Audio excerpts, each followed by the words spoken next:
Hi, welcome. This is Dr. John DeMartini. This is one of the most amazing and inspiring shows that you can listen into. If you want to be on the edge of your seats, if you want to open up your heart, if you want to expand your mind, and you want to meet incredible people, stay tuned because you're just about to experience a transformative radio show that will change your life. And you're listening to the Dr. Pat Show that's coming up right next. The following audio is via a Skype call. Welcome to the Dr. Pat Show. Talk radio to thrive by. Powerful, inspiring, and coming to you live, bringing you stories of people like you and me, busting through and living life full out. Get ready to dare to wonder what your life would be like if you knew you could not fail.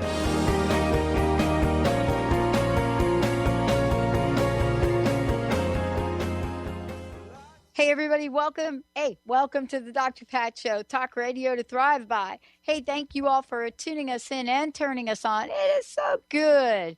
It is so good to be connecting with all of you. And, as we said before, if you ever want to get a hold of us, there are plenty of ways to do it. If you go to the Dr. Pat Show, we have just contact. You can send us an email. We also have a phone number there. Or if you go to Transformation Talk Radio, you could go ahead and do that as well. Well, you know, it's so great to be able to chat with folks here, there, and everywhere. And, of course, let's say hello to Mr. Benny. What up, Pat? How's it going? Pretty good. Excellent. Pretty good. I heard a little rumor. What's the rumor? I heard the rumor. Now, I don't know if this is the rumor, but I heard like a rumor like American Idol is not over.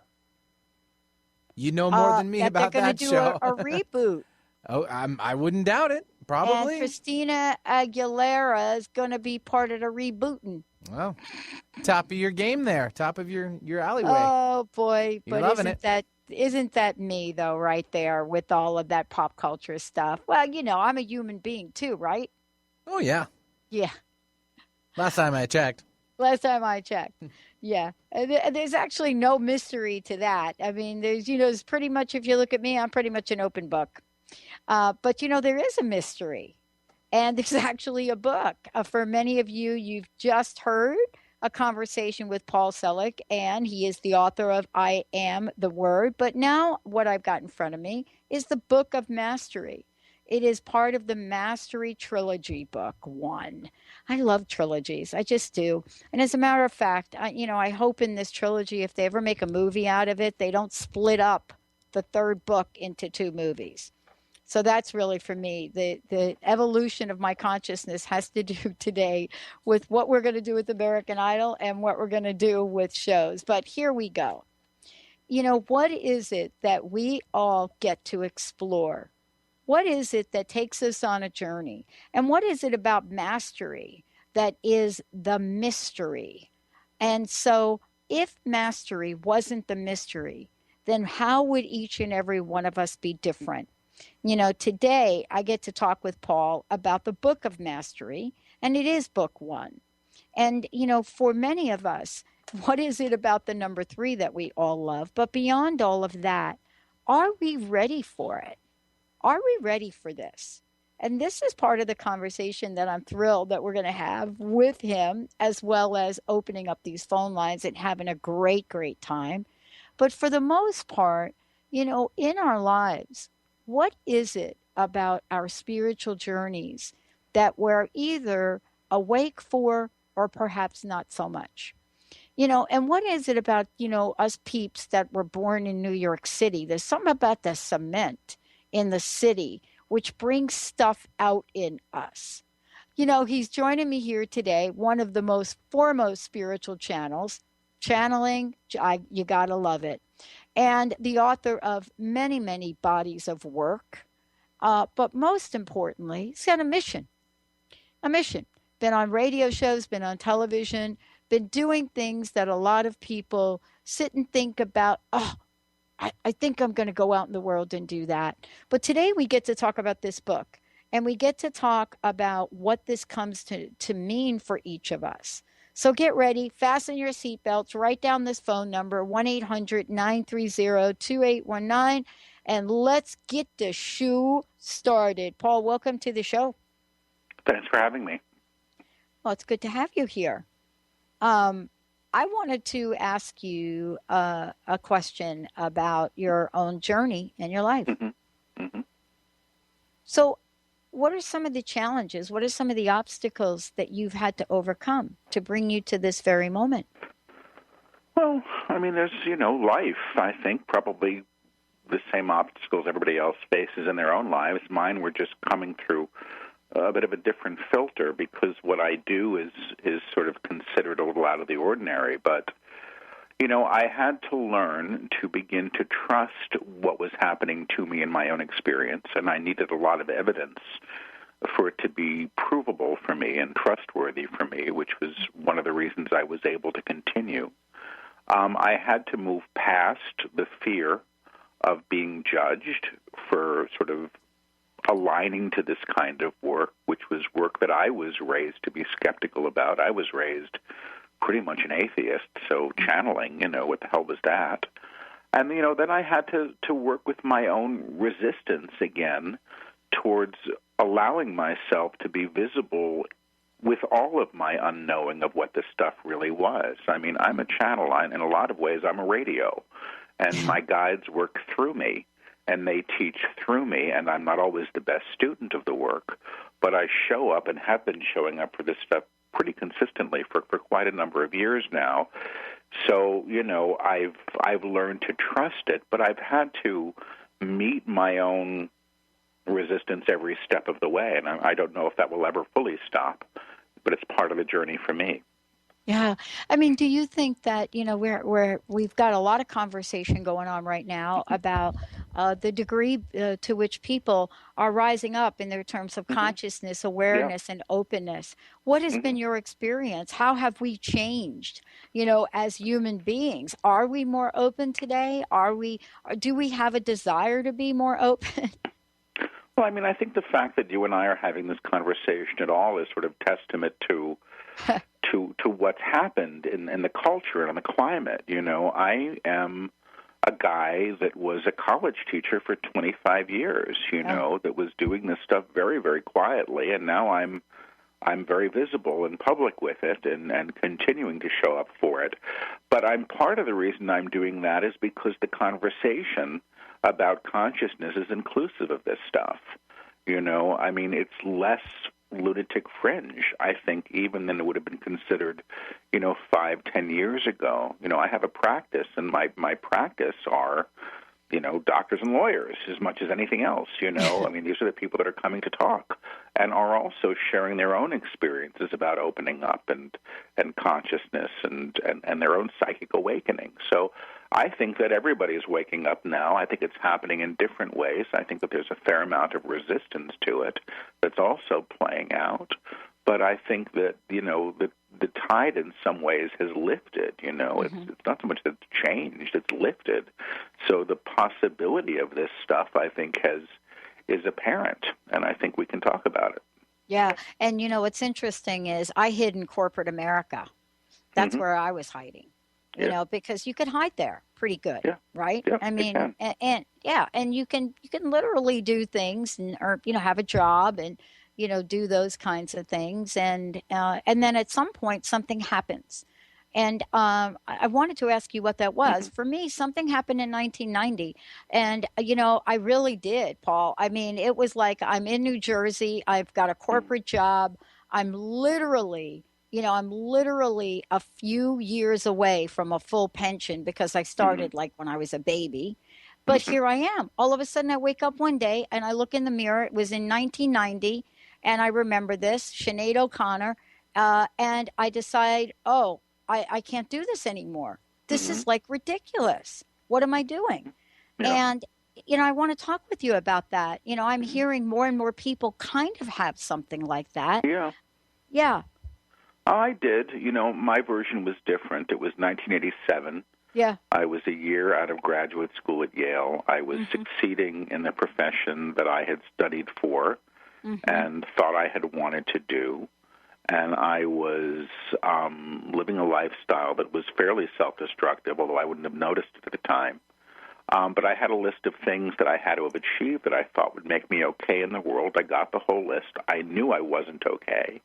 And then I began to seek something more, and really not out of any desire for a spiritual life, but really out of sheer necessity.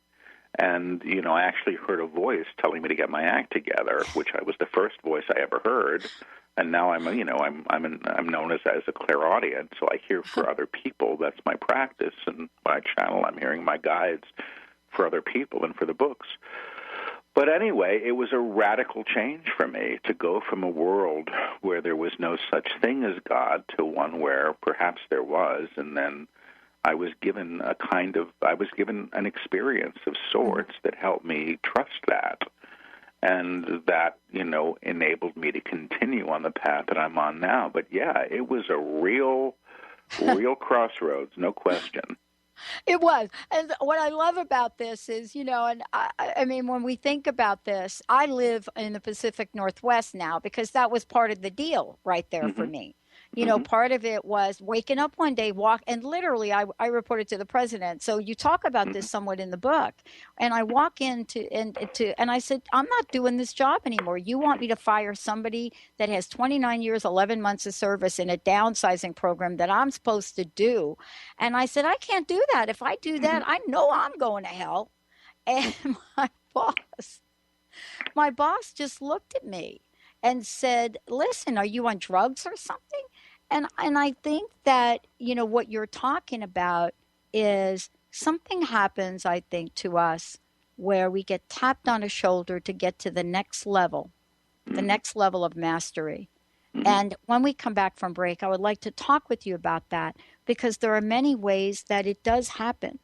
For those of you listening, Paul Selig joining me here today, the Book of Mastery, it's book 1, a channeled text. When we come back, we're going to talk about what does it mean to be the author of a channeled text and how does that reflect how we're seeing others show up in the world as well. Stay tuned, everyone. We'll be right back.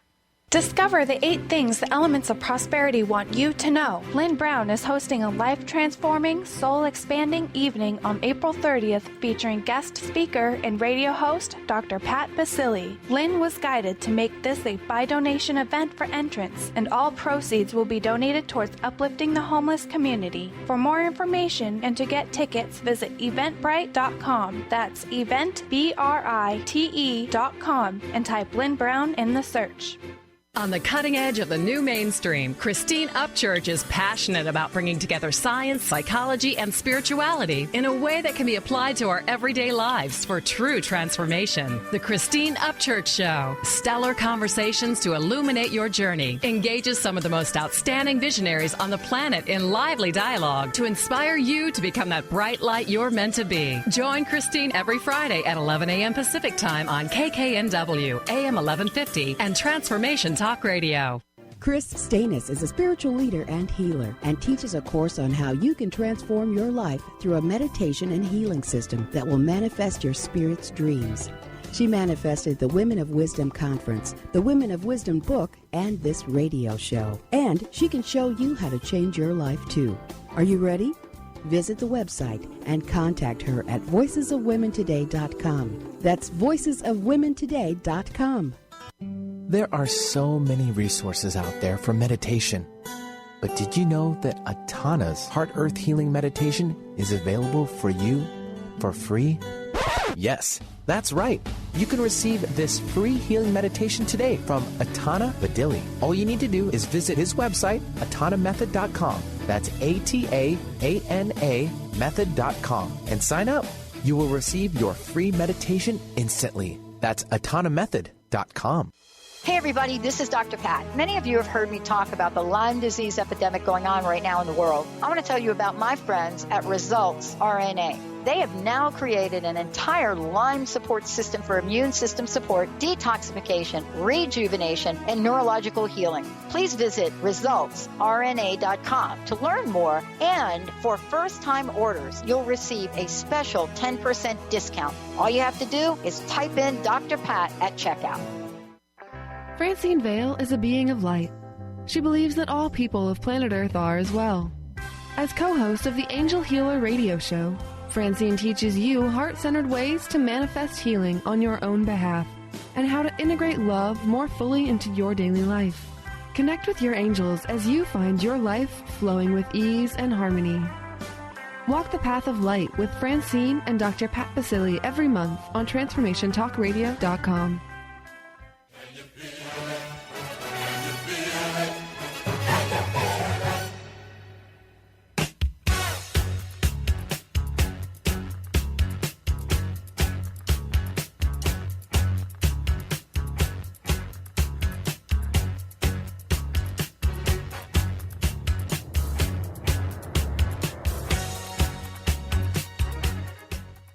Hey, everybody, welcome back. It is so great to have Paul joining me here today. As I said before, the book is called The Book of Mastery, and we're going to be talking about the book. You know, the book to me is like a journey, but part of the journey, there gets to be revelations.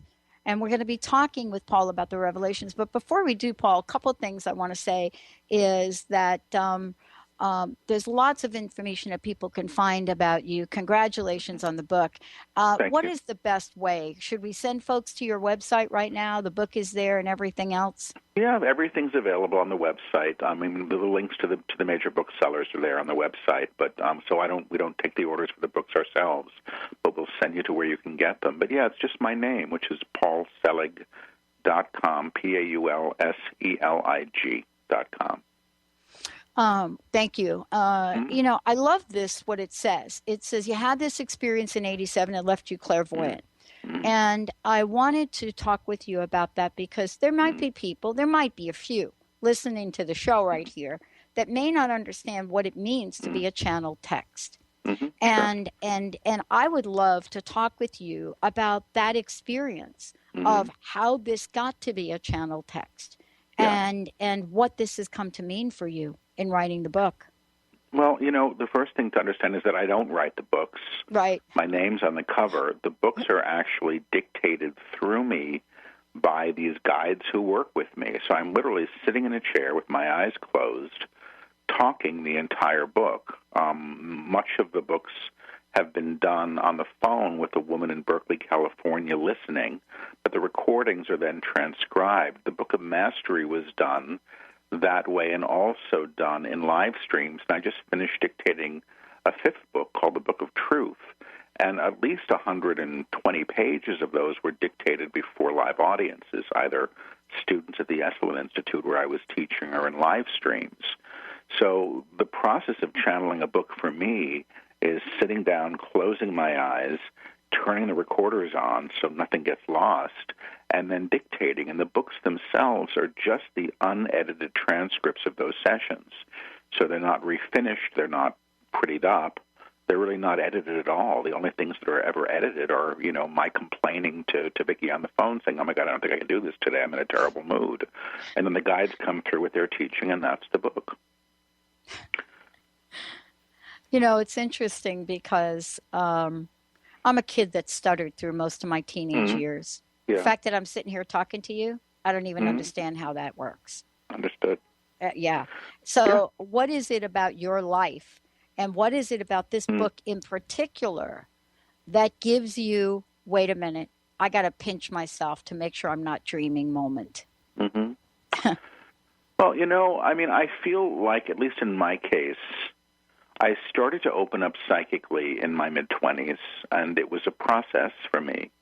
I studied a form of energy healing in my early 30s, which really catalyzed that. And then I began to really open up as a clairaudient and physical empath or as a clairsentient. And I was doing a group in my apartment very quietly for many years. You know, I was a college teacher. I had a whole other life that I was sort of trying to protect, so I wasn't seeking visibility. But the abilities that I had that were intrinsic to me, I had been a playwright, so the idea of hearing voices or characters talking to you in a weird way wasn't so extreme, and I used to induce trance when I worked without knowing that I was doing that. I used to put the same piece of music on repeat for hours and sort of drift off. It became a noise that would sort of capture my conscious brain, and then my unconscious would come through.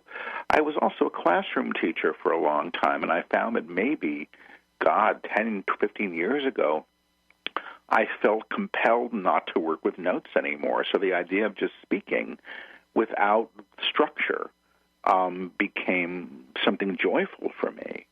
And in retrospect, all of these things were sort of in preparation for the work that I now do. But I wouldn't have known it then, because I was somebody that didn't even really put a lot of emphasis on channeling. I thought it was kind of loony, you know. But what happens when I work is beyond me. I close my eyes. I imagine myself climbing into the back seat of a car and turning the wheel over to the consciousness that's coming through. And I hear one phrase, literally just one phrase of language repeated. Like, for example, they need to understand, they need to understand. I'll hear it again and again and again until I give it voice. The moment I speak it, the whole rest of a lecture or chapter or book just comes tumbling out with no pause. A mile a minute sometimes, you know, and I've gotten used to this occurrence. So for me at this point, it's not even an aha moment or, oh my God, is this real? It's become strangely commonplace. I mean, my life right now is about showing up to speak before people without any idea of what's coming out of my mouth. None, zero. You know, and sometimes for 5 days in a 5-day seminar, 5 hours a day, you know, and that's for the last one I did at Esalen. That's where they dictated 100 pages in front of these folks. They did a whole chunk of their book, you know, in front of an audience, which was extraordinary for me. It was exhausting, but, you know, I'm thrilled for it. Yeah. I mean, one of the things I love about this is that, you know, there are so many things that are mentioned in the book that I don't know if there is really anybody listening to this show that would pick this book up and not be able to relate to it, at least relate to a large part of it. I totally grabbed on to, you know, something right in the beginning I wanted to ask you about. And that is the conversation you were having where you were asking, you know, what is the work? What is the work? And I so related to that. Sometimes we ask, like, what is the work? And the answer was fascinating. Not the fact that the answer was, you know, the work is mastery, but the definition of it. And I would love for you to share that with our listeners. I don't even remember what the definition was. I'll tell you. Here it is. The work is mastery, and this is the text of mastery. And what mastery means is that you can no longer blame another for your own lives, for your own dilemmas, for your own physical self, for your own creations. It means you claim purview of every avenue of your life, and you walk the boulevard that is before you as the divine one you are. That's what I got that thing, pulled that thing right out of there, Paul. Well, that's the quote. I mean, you know, there's another one in the book where they say that to be a master is the ability to transform the material plane. So they're just really getting into that in the newer books. I mean, that's really a trip. But no, the idea of being a master and not being able to be a victim is enormously liberating for me and challenging, because it's much easier to sort of blame everybody else, you know, than realize that I am a creator of my life. And I don't mean that in a sort of a mushy New Age way. The guides actually say that we're actually in vibrational accord with everything we see, everything. On the other side of the world, if you can see it, your consciousness is informing it. You're in vibrational accord. It could not exist without you. And they're really talking at this point about collective agreements and things that have been made by all of us. But they say because we can perceive it, we can reclaim it in higher awareness, in a higher consciousness, which actually recreates what we see. It's fascinating to me what they're teaching, which is that really how we perceive anything informs it in structure. And, you know, when you stop becoming a victim to your landscape, they did this to me, or they're going to do this to me, or that bank did this to me, or whatever, and you start claiming a different relationship with what you see before you, they say you're actually reforming the landscape. You know, it's really interesting stuff. But that's the teaching of mastery. You know, one of the things I was struck by, and I want to talk with you about this when we come back from break, is, you know, throughout the book, I've heard phrases like, you know, we've taught you this already. And, here we are, we're before you, right? You've been in agreement with it. And then what it says, and I've heard this over and over again throughout the book, we will take you to the next step. And what that means is, all right, you're not going to do it alone. Yeah. So in life, there are millions of us, maybe billions of us, that think that we have to do things alone when we come back. How does mastery include the help of our guides? Stay tuned, everyone. We'll be right back.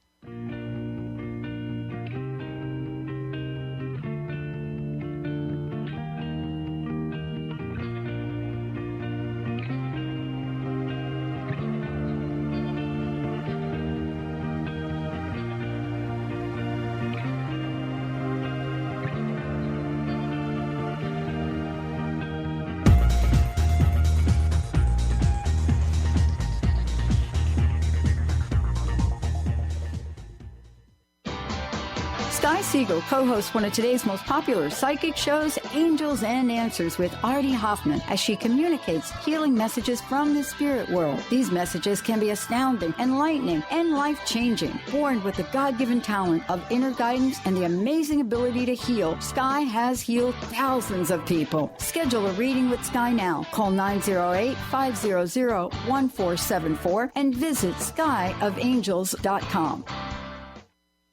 Do you want to achieve your goals? Do you want to strengthen relationships with others? Do you want to improve your financial status? Colette Marie Steffen is partnering with Mark Kettenbach to bring you an energetic upgrade online experience launching in April. Unfold and develop your full potential. Visit energeticupgrade.com today for more information. That's energeticupgrade.com. Put a little woohoo in your life with Keys. Keys Clear Protein Waters have 22 grams of smile-making, attitude-adjusting protein in every bottle. Did I mention its tongue-tingling taste? Not just another guilty pleasure. With Keys, you'll enjoy every low-sugar sip and freedom from gluten, lactose, and GMOs. Who needs the fountain of youth when you can find Keys on Amazon or at Keys, Kees, please.com. Put a little woohoo in your attitude with Keys Protein Water. How would you like increased health and vitality? How would you like to avoid the onset of disease as well as slow the aging process? This is all possible through a simple, safe, and natural process. Every day we are either moving toward wellness or away from wellness. Hi, I'm Mary Jane Mack. I'd like to be your partner in achieving optimal health. Contact me now at maryjanemack.com or call 425-392-0659. Visit maryjanemack.com. Hey Owen, I just heard about this book on the Dr. Pat Show, and these reviews on Amazon are amazing. Oh yeah? What's the book? It's called Conscious Being by T.J. Woodward. Oh, he's the Awakened Living radio host. Yeah, this book looks like just the guide we've been looking for to really connect and make those conscious changes in our everyday relationships and experiences. I love it. Can we get it on our Kindle apps? Of course. To learn more about Conscious Being and author T.J. Woodward, visit consciousbeingbook.com. Do you want the freedom to spend more time with your loved ones? Travel the world? Live spontaneously? Get ready, because the Chip Justice Show is here. Hosts Dr. Pat Basili and Chip Justice can help you build meaningful success while embracing life. Living a life you love is the end game in this new, inspirational, and empowering show. Positive changes for a life you'll love. Tune in every month on TransformationTalkRadio.com and visit PositiveChangeInstitute.co for more information.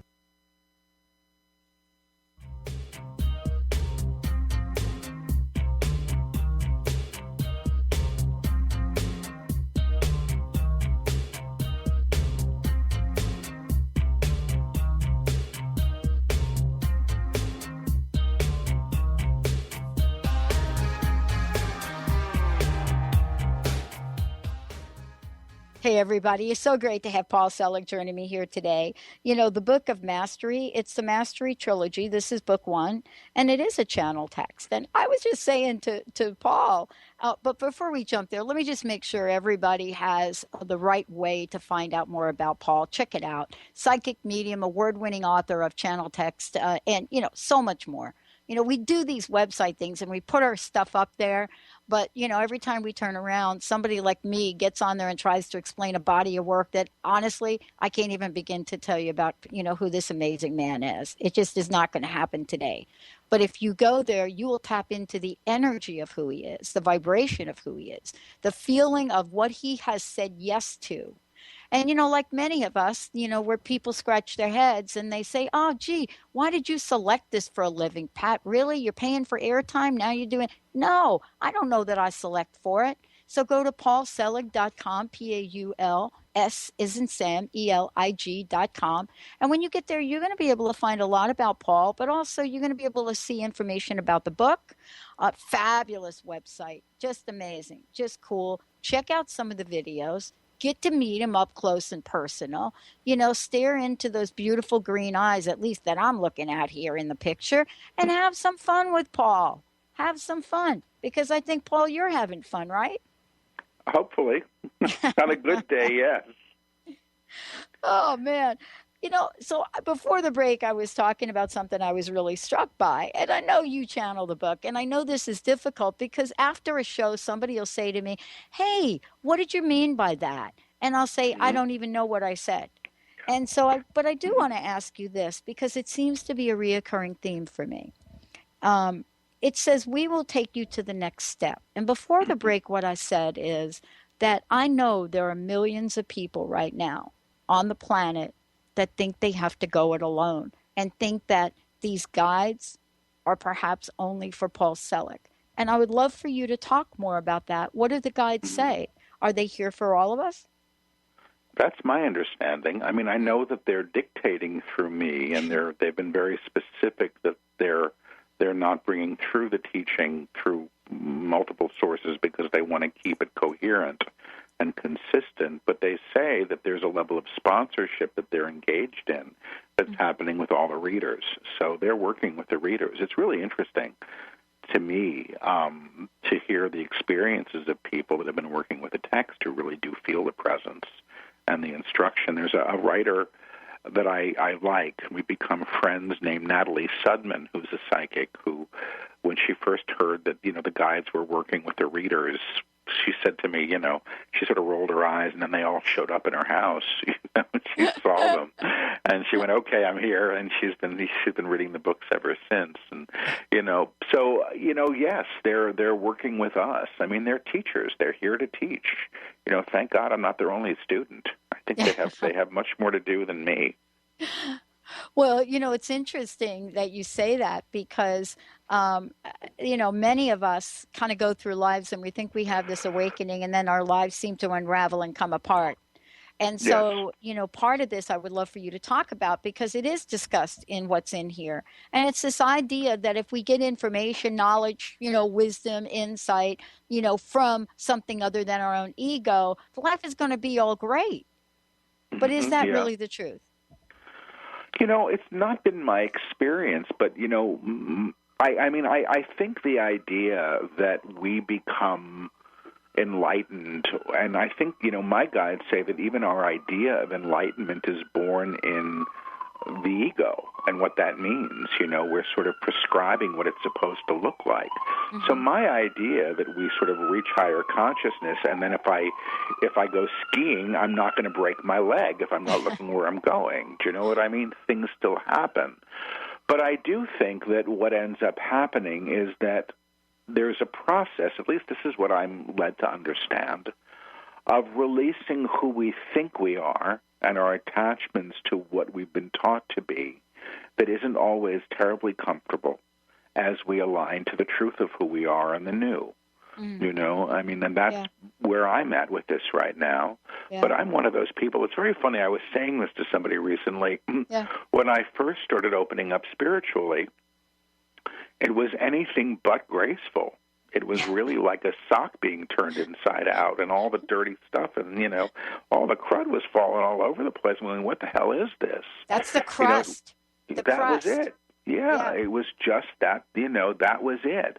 So I've never been a very good New Ager. I've never been. It's just not. I'm just not. I used to be a chain smoker. When I really quit smoking, is when my abilities really kicked in, and in a whole other way. And that was maybe 11 years ago or something. But I used to channel and smoke. I wasn't going to have it any other way. The reality is that the life that I'm living right now, and I think my guides would say the life that we're all living, is the life that we've agreed to. And what we're seeing before us is really conforming to our ideas of what things are supposed to be, which they would say is the structure or the frame that we carry. They say that the purpose of a frame is to fulfill what we think is supposed to be there, And if my frame says life is hard, that's what I'm going to keep getting. I don't think life has to be hard. Yeah. I think we can invest in whatever we want and begin to have that experience of it. But I don't think it's about pretending that things are one thing when our experience is another. I think it's really sort of realigning to the new experience that can be had.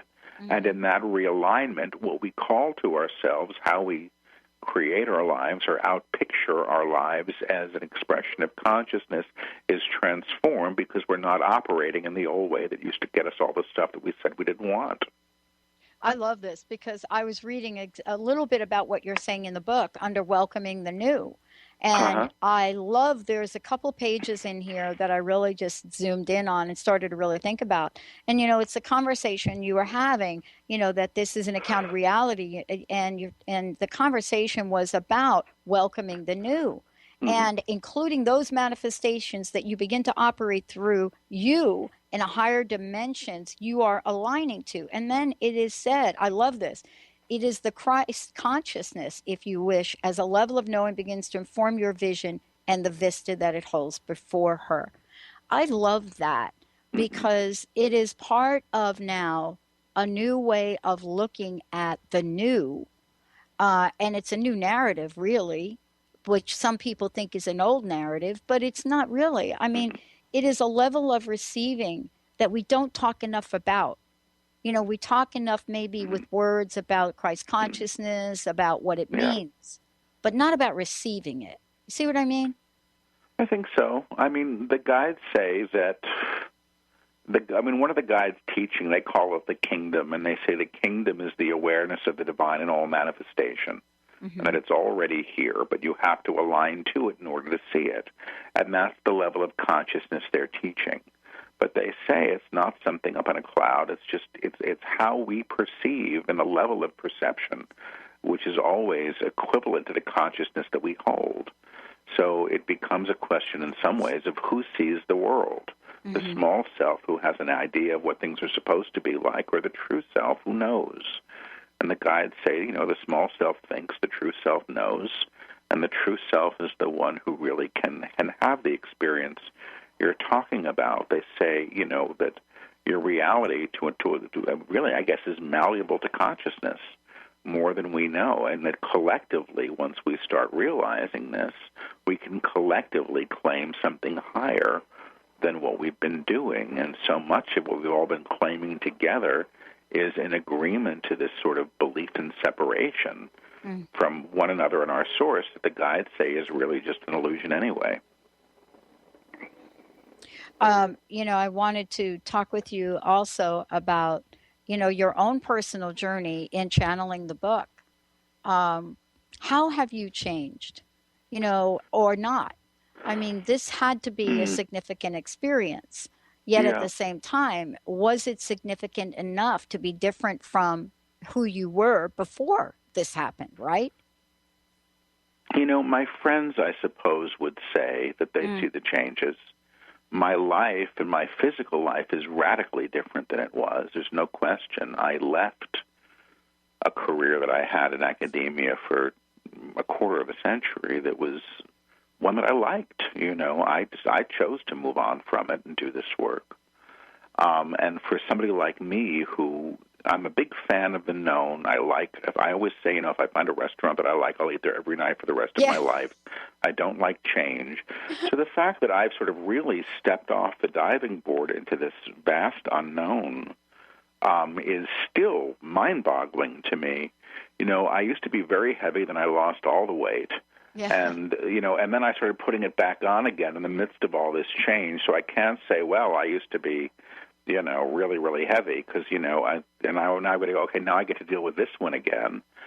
But I think, I'm living a life now, well, and this is what I'll say, the areas of my life that I have really surrendered to the guides or to spirit or to God or whatever you want to call it are flowing really, really well.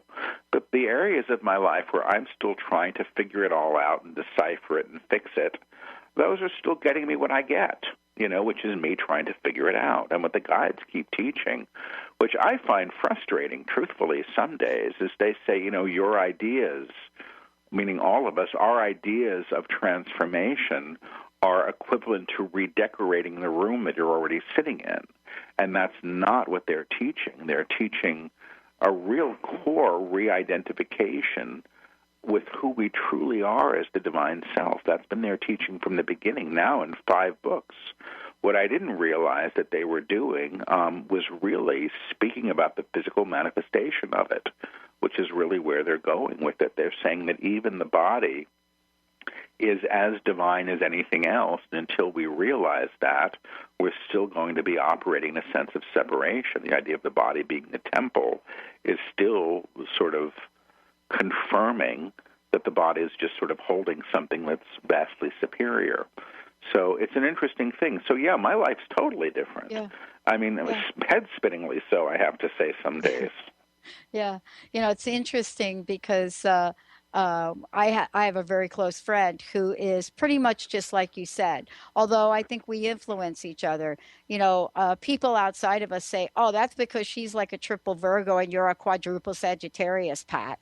And so, you can go to 5 different restaurants in one night and still think that, that's a buffet. And I love that we get to have differences in the world, yet the differences in the world seem to be pulling us apart. What do the guides say about what seems to be really greater forms of separation in many, many places than we've ever seen before? And yet others seem to think, no, that's not really what's going on. And, the guides must have something to say about our evolution. About our evolution in the face of the changes that are going on now. I mean, the guides say that the species we're all evolving, is what they say, and they say that humanity is facing a time, they call it a time of reckoning. Yeah. And they say that a reckoning is a facing of oneself and all of one's creations. And they say, and they've been saying this for years, that everything that's been created in fear needs to be recreated in a higher way. And that's actually happening now, and that we're seeing it. We're seeing these structures that we thought would always be there sort of being rocked because they're really not in alignment to truth. So they teach it as a hopeful time, but they also say, and they've said from the beginning, that we have choice. We all have choice, and they say, that our belief in separation, that our belief in separation one to the next has created our need to build the means with which we can all destroy ourselves, to who's got the bigger bomb. I mean, they say, the idea that, a bomb can keep you safe is insane if you really think about it. That's what we've all done. So, we've got work ahead of us, but the work that I feel has to happen, that they keep affirming, happens in consciousness first. Because consciousness is where the changes begin, and then they take form and root in the physical realm. Yeah, I wanted to say this. Throughout the book, there are many, many, many, at least in my opinion, many, many ideas about fear and what it means to have fear and what it means to bypass fear. And I cannot remember exactly where in the book, where this is discussed. Maybe it's at the mountaintop. I'm not sure. What is it about the way of life now? And I'm seeing this in multi-generations, Paul. I mean, any of us that were even closely aligned with what happened in the World Trade Center and so forth and so on, we've seen decades of children cringe at the drop of a book thinking it's a gunshot. So here, doesn't this seem paradoxical that we're being asked to revolutionize ourselves to really move forward despite the fear, but yet fear in so many generations seems to be so prevalent right now? Well, the guides have said in all of their teachings that the action of fear is to claim more fear. And they say, look at every choice you've ever made because you were afraid, and you'll see that what you got was more fear, And I found that to be true myself. You look at any choice, if I've looked at any choice I've ever made because I was frightened, more than likely I got the same. I got more of the same. So one of the big lessons I feel at this time is to not honor it. The guides say, that fear is a lie, essentially. It's always a lie. And they've been teaching the vibration of truth recently as a field that you can align to. And they say, in truth, a lie cannot be held. It just doesn't exist. So when you start to know who and what you are at this level, you stop going into vibrational accord with the low-level stuff that would seek to control you. So, I think it's happening now in a funny way. I was here in New York during 9/11, and I had actually stopped doing this work for a couple of years. Before then, I just decided I wanted to have a regular life like other people. And my guides had actually mentioned or talked about the event that ended up happening, a month or so before it happened, and I didn't believe it. When the information came through, I thought it was impossible, and I didn't expect it. But I've been working ever since. And I think that, living in New York around that time, when we had orange alerts and red alerts and yellow alerts, and every day there was something else to be frightened of. Finally, we all stopped ignoring the orange alerts and the red alerts. And we all started taking the subway again and saying, enough already, enough with being scared. And the red alerts went away.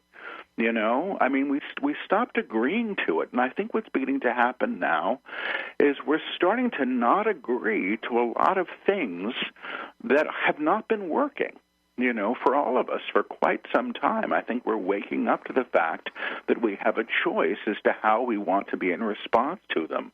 And we can keep buying the old line, which is you need to be afraid, because if you are going to be afraid, you'll do what you're told, and, blah, blah, blah, which is sort of this whole power dynamic that we've invested in, which keeps us from claiming our true divinity, I think, and our mastery, as the guides would say.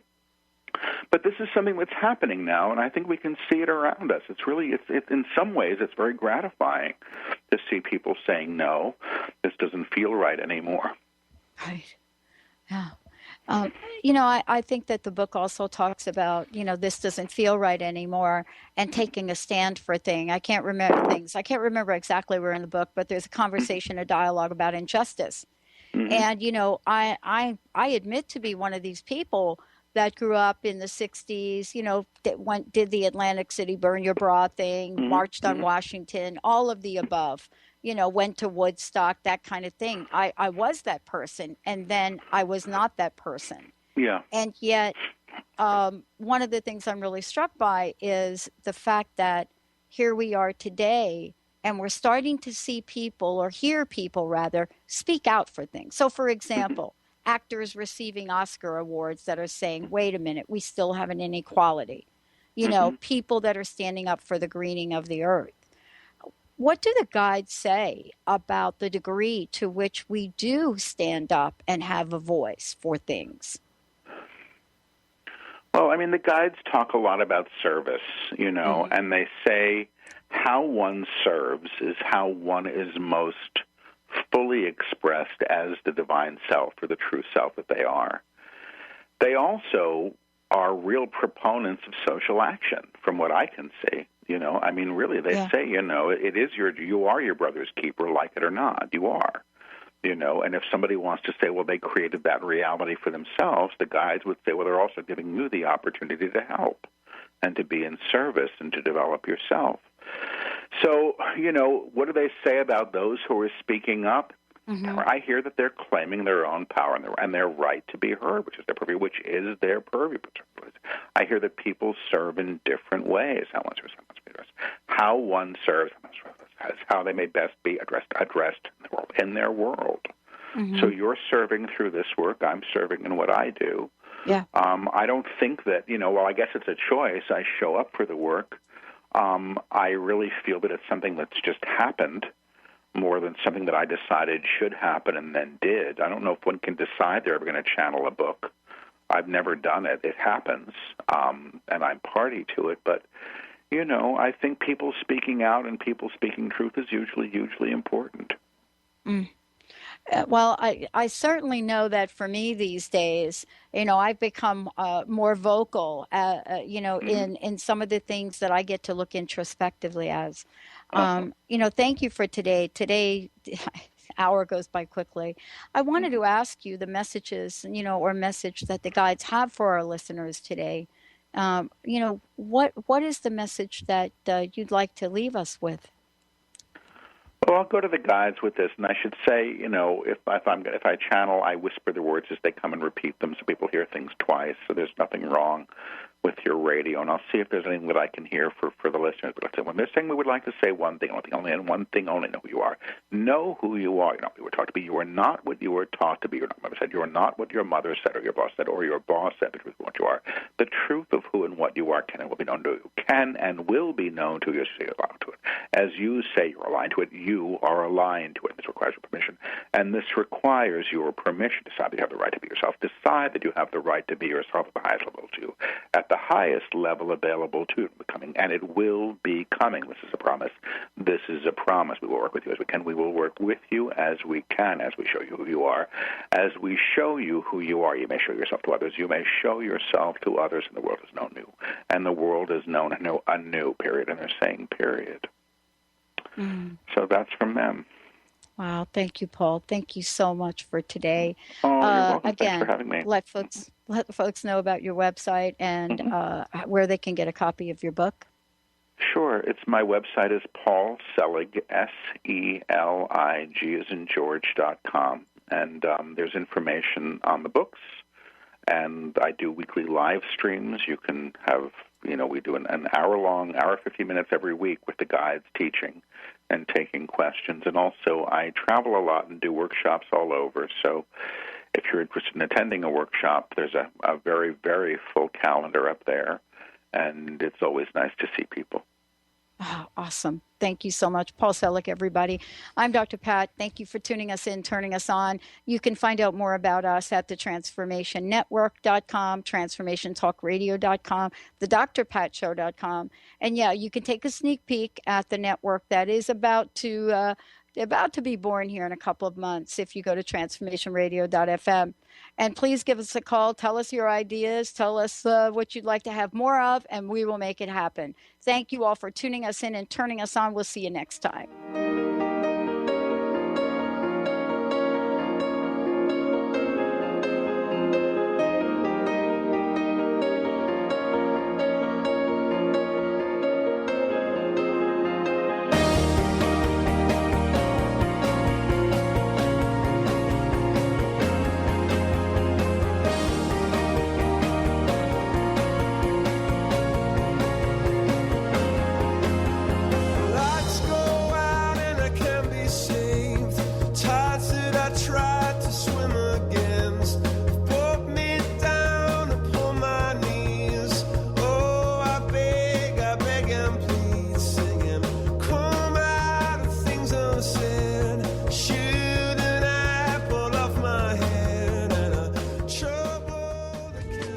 Preceding audio was via a Skype call.